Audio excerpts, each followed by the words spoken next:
this in place. To get that And before they could do it. That's, at least that's what we're being told, that's why they didn't push on the number. Okay. But the number is somewhere between 30 and 80 million. I heard that, but I think the point is, Terry, to be fair about it, I think the people have a right to know. I mean, I think they have a right to know what it's gonna be before any line is signed on by anyone from either side. I would imagine that the Minnesota Twins would want that also. Why it wasn't, I have to trust your opinion on that, because I don't know. That I haven't been involved in any part of that. You go after the Washington National, I think. Oh, would I? Yeah. Well, I think you have to explore the opportunities. I think you would have to look at what it would mean to Lee County if you had 3 teams versus 2 teams. Are they paying their own way? Is it to the point that the county's not subsidizing each baseball team with any form or stretch of taxpayer money? I think in the big picture, I think it certainly helps to keep and put Fort Myers on the map. But it has to be a good business. It has to be a good business deal to do it. I mean, I can remember years ago being approached by one major league ball team, and I won't mention who, and we were meeting, and it was going nowhere, and I said, well, there has to be a reason why you wanted to talk to me. What is it? Well, we need a $40 million stadium. That's back when numbers were a lot lower. And I said, what makes you think we'd be interested in doing that? Well, because this is who we are. He said, well, not the way I see it. You know, there has to be a reason, there has to be someone deserving the opportunity to do that, and just approaching it so coldly as that. Well, in the meantime, they're still in the same stadium they were 15 years ago. They've never moved. So, but I think you can work with people to do the right thing. With regard to Conservation 2020, you were on the commission when the straw poll was taken. Yes. The straw vote was taken. And do you continue to support the program in its present form? And do you support a referendum that could either sustain it or end the program? I support the program. I think it's been hugely successful. However, there's an awful lot of people who are here today that weren't here when the straw poll was taken, and they're paying a tax to the county to do certain things with it, of which it seems to have slowed down as far as the acquisition of properties, and they've got an enormous amount of money they're holding. I think it would only be fair at this time to give the public an opportunity at a referendum. Present your case. If they want to have a blue ribbon committee, you know, go out and talk to the community and then come back with a referendum. But I think that's the fair thing to do. And if it's good and it's healthy, it'll survive. People will vote for it. They did once before. And I think it's been a huge success. But that was at a time and place when that was then. This is now. But I would support keeping it. But I still think people have a right to vote on it.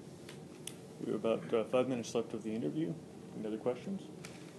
I saw in this morning's paper the article about the proposed health clinic for the government, Lee County employees. Mm-hmm. And I thought that said 4,000 employees. You said something like 2,000. Well, now they're counting other offices. I'm talking about what's just under the Board of County Commissioners, okay.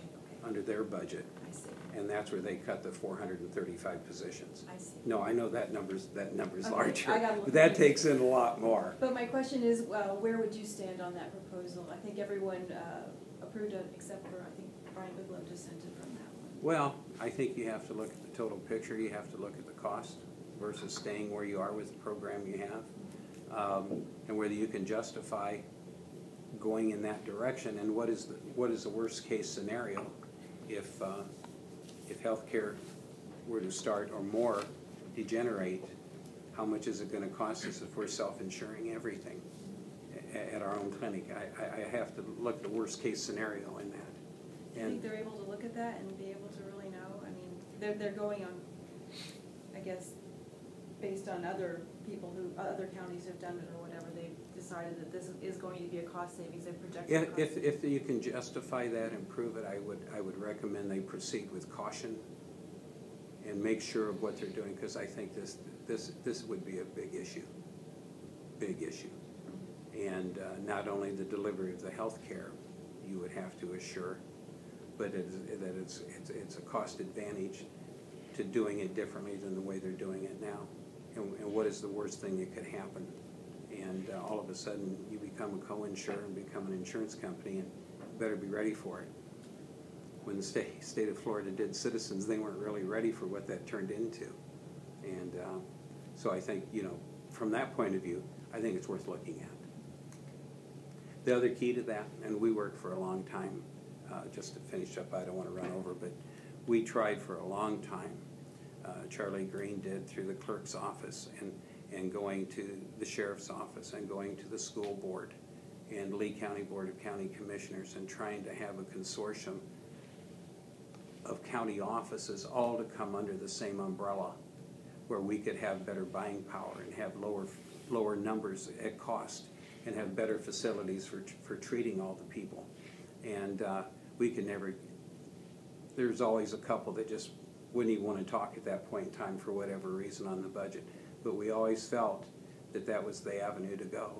And if you look at what each one of these different departments have, I mean, if the smallest one has 350 employees, you look at, 9,000 at the school district. I mean, you could put together a very good program, have the highest of benefits, and hold the costs at the lowest level because of the number of people who could be involved. But it just never got together. And Charlie led the charge on that for a number of years. But I don't think it should be off the table. I think there's a point in time where you could bring it, resurrect it, and talk about it again. Okay, thank you. Doug, this is more of a pure campaign question. I mean, you've run for office before, and you've held that post before, but when you first ran for office, it was an entirely different process campaigning. It was really more of a fax machine knocking on the doors. What have you experienced, in this modern day of campaigning, and how has it changed, and has it given you more ability to get your message out? I think so.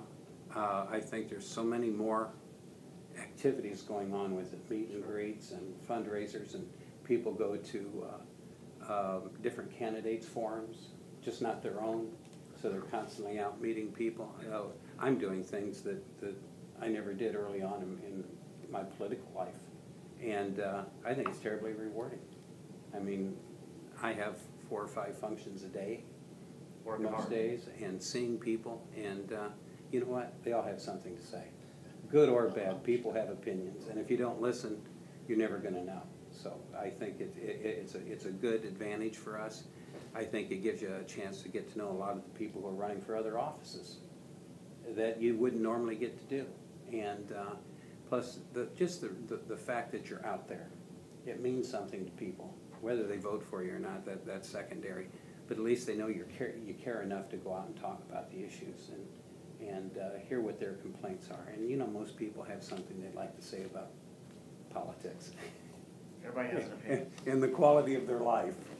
So I think it's been wonderful, Cole. To be honest with you, I think it's been very good from the way it was when I started. It was an entirely different methodology. We are at the conclusion of the interview. Are there any final thoughts that you'd like to share? No, I think this is a great idea. I think the makeup of this board was good today, very fair, and I think it's nice that I had an opportunity to voice who I am and what I am, and answer some questions as far as what some of my philosophies and beliefs are. So I think anyone who would watch this would know me a little bit better at the end of it than they did at the beginning of it. So I thank you very much for that. Thank you. You're welcome.